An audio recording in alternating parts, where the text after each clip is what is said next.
La segunda etapa de la Itzulia, Vuelta al País Vasco 2026, llegaba con muchas cosas en juego, y con un protagonista claro que todos tenían en mente, Isaac del Toro.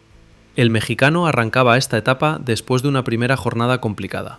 La contrarreloj había dejado diferencias importantes en la clasificación general y había puesto en una posición muy sólida al francés Paul Seixas, que ya había demostrado estar en un estado de forma espectacular. Seixas había sido el gran dominador del primer día, sacando diferencias importantes a muchos de los favoritos, entre ellos el propio del Toro, que había cedido 51 segundos, mientras otros nombres importantes como Juan Ayuso habían perdido incluso más tiempo. Eso significaba una cosa muy clara: si Isaac del Toro quería luchar por esta vuelta al País Vasco, no podía limitarse a esperar, tenía que empezar a recuperar tiempo. Y el perfil de la segunda etapa abría la puerta a que eso ocurriera.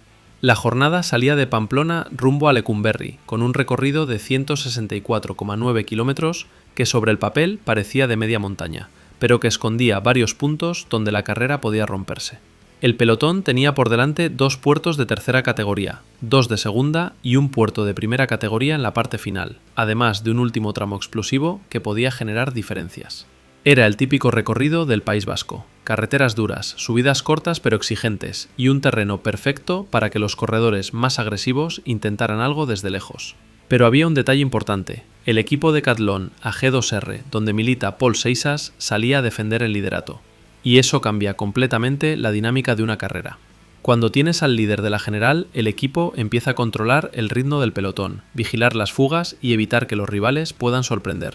Eso obligaba a corredores como Isaac del Toro, Primož Roglič o Juan Ayuso a pensar muy bien cómo podían mover la carrera. Porque recuperar tiempo al líder no es fácil cuando su equipo está tirando delante. La etapa arrancó con la clásica batalla por formar la fuga del día. Varios corredores intentaron escaparse en los primeros kilómetros, buscando adelantarse al pelotón antes de que empezaran los puertos importantes. Entre los nombres que se metieron en la fuga estaban ciclistas como Ethan Hayter, Joao Bou, Raúl García Pierna o Bruno Armirail. Sin embargo, desde el principio se veía que el pelotón no iba a regalar demasiado. El equipo del líder empezó a marcar el ritmo desde atrás y la diferencia de la fuga nunca llegó a superar el minuto, señal clara de que el pelotón tenía completamente controlada la situación. Mientras tanto, los favoritos rodaban atentos. Los equipos se colocaban bien en el grupo principal, los directores deportivos empezaban a hablar por radio y todos sabían que lo realmente importante todavía estaba por llegar. Porque el momento clave de la etapa estaba guardado para el final, ese puerto de primera categoría que aparecía a falta de unos 26 kilómetros para meta, un lugar donde cualquier ataque podía hacer muchísimo daño. Y ahí es donde se iba a producir el movimiento que cambiaría completamente la etapa. Un movimiento que nadie esperaba en ese momento y que terminaría dejando a Isaac del Toro en una situación muy complicada dentro de la carrera.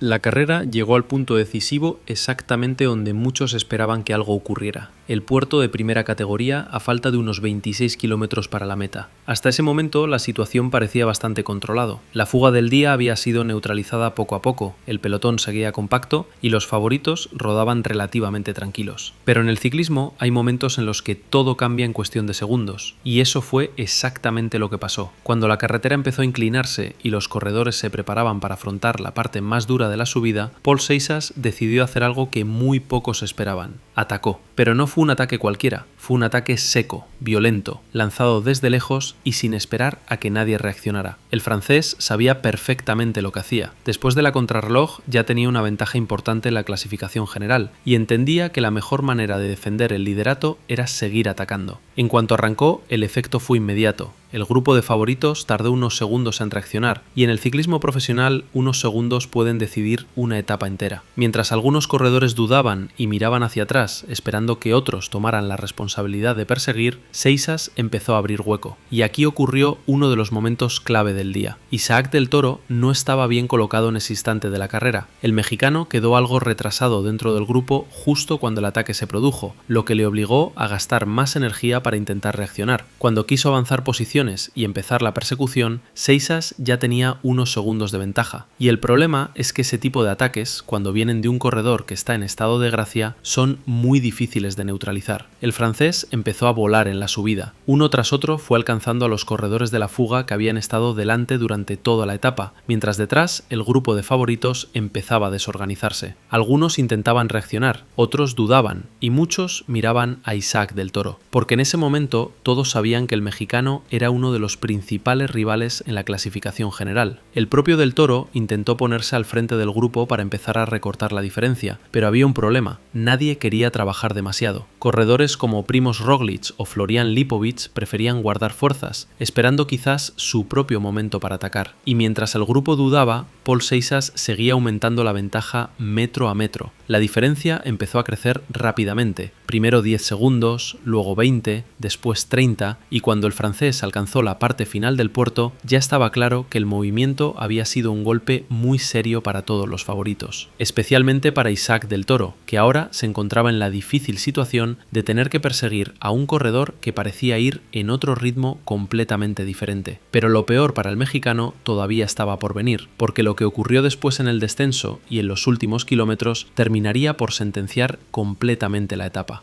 Después del ataque de Pol Seixas, la carrera entró en ese momento tan incómodo que a veces se ve en el ciclismo. Todos saben que hay que perseguir, pero nadie quiere gastar más de la cuenta. Mientras el francés seguía ampliando su ventaja por delante, el grupo de favoritos empezaba a reorganizarse en plena subida. Y ahí apareció Isaac del Toro. El mexicano entendía perfectamente la situación. Si dejaban marchar demasiado a Seixas, la vuelta al País Vasco podía quedar prácticamente decidida en ese mismo momento. Por eso empezó a colocarse en cabeza del grupo. Intentó imponer ritmo, intentó que la persecución fuera real, pero rápidamente se encontró con el problema que tantas veces vemos en este tipo de situaciones. Los rivales directos no querían colaborar demasiado. Corredores como Primož Roglič o Florian Lipovic se mantenían a rueda, sin asumir demasiado trabajo, algo que, desde su punto de vista, tenía lógica. Si del Toro tiraba, ellos podían beneficiarse sin gastar energía. Mientras tanto, por delante, Pol Seixas seguía en modo exhibición. El francés empezó a enlazar uno a uno a los corredores que habían formado parte de la fuga del día. Primero alcanzó a los últimos escapados, luego los dejó atrás y continuó aumentando su ventaja. En ese momento la diferencia ya se movía en torno a los 40 o 50 segundos, una barbaridad teniendo en cuenta que aún quedaban kilómetros importantes por delante. Isaac del Toro volvió a intentarlo. En un momento de la subida lanzó un pequeño cambio de ritmo, intentando romper el grupo perseguidor y marcharse en solitario. La idea era clara: si nadie quería colaborar, tendría que hacerlo él mismo. Pero el problema fue que los rivales respondieron rápidamente. No consiguió soltarlos, y eso terminó desgastándolo aún más. Mientras tanto, la etapa seguía avanzando hacia el momento decisivo. Seixas coronó el puerto de primera categoría completamente en solitario, con una ventaja ya superior al minuto respecto al grupo de Del Toro. A partir de ese punto, la situación empezó a volverse muy complicada para el mexicano, porque cuando un corredor corona solo, con esa ventaja, y además es un buen bajador, la persecución se vuelve casi imposible. El grupo perseguidor intentó reorganizarse en el descenso, pero el daño ya estaba hecho, y aunque Del Toro seguía luchando por mantenerse en la pelea, se notaba que el esfuerzo realizado en la subida empezaba a pasar factura. Por delante, el francés seguía volando, y cada kilómetro que pasaba dejaba más claro que la etapa estaba prácticamente decidida. Pero el verdadero impacto de lo que había ocurrido no estaba solo en la victoria del día, estaba en la clasificación general, porque la diferencia que Pol Seixas estaba abriendo en esta etapa iba a cambiar completamente la pelea por la Itzulia, y eso dejaba a Isaac del Toro ante un escenario muy complicado para lo que quedaba de carrera.